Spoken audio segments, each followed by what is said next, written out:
All right. Well. Another day, another Final Fantasy VII Rebirth news update. We recently got the theme song trailer, but we also got a plethora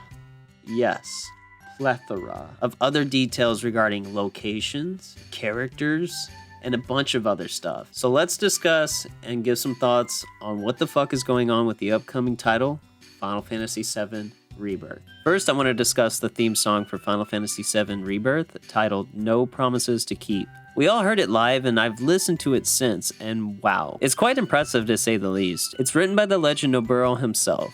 Fantastic. Next, I did spoil myself and saw a few pictures, and we'll start with the Gold Saucer. And you can see how they sort of sectioned everything off from the Ghost Square to the other areas like Speed and Battle Square. Now, I already feel like this will serve as the halfway point through the game. Sort of like how Wall Market was the midway breathing point in Remake.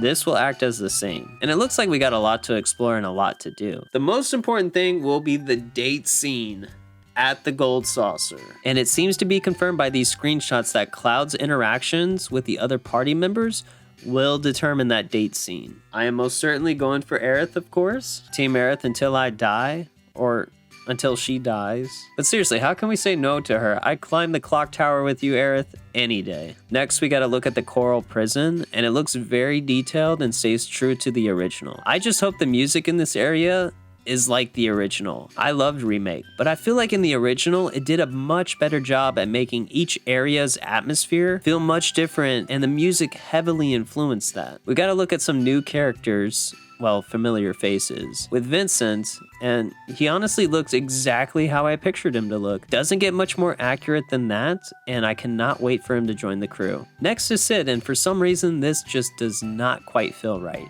Where are the cigarettes?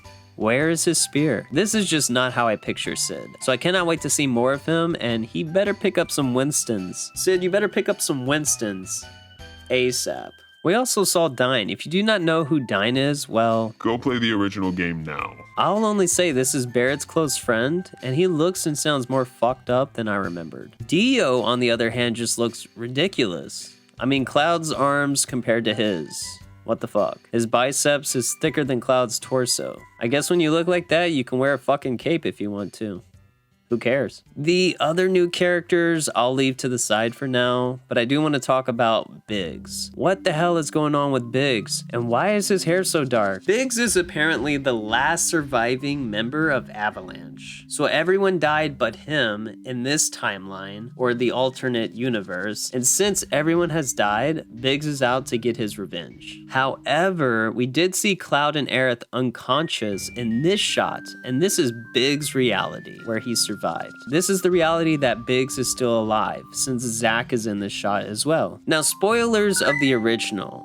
There is a rumor going around that when Aerith dies, aka stabbed by Sephiroth, when Aerith dies, that she will awaken in the reality that has Zack and Biggs alive. It sounds a little far-fetched, but it's not impossible. And since Cloud is also unconscious, what if Cloud dies and wakes up in this reality along with Aerith? So that would mean Zack, Aerith, Cloud, and Biggs are alive in one universe where the rest of Avalanche is dead. Then in the original universe, everyone is alive except Biggs, Zack, Aerith, and Cloud. And then at some point, these realities collide and merge together. I don't know. I'm just rambling because I know it would be pretty cool. I am getting a little bit nervous that they are going to convolute the story to a point where I would just rather play the original game. The original game has a complex story, but at the same time, it's quite simple to follow. And I hope I'm not a confused mess by the time the credits roll for Ff7 Rebirth. Next is this Loveless performance looks incredible, and I'm curious to see this section of the game because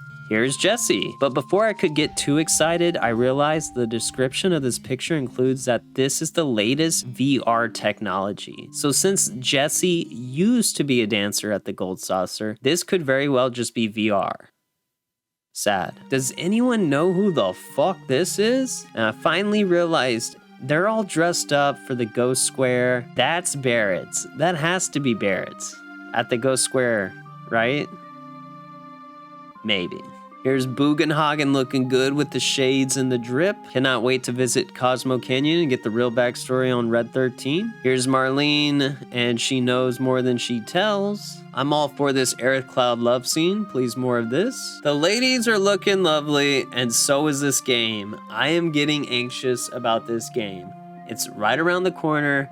And damn, I'm going to be talking about this game for a very long time. That about wraps up the updates for now, and let's just hope they drop those demos soon. Yeah, that's about it, guys. I'll see y'all in the next video. Peace.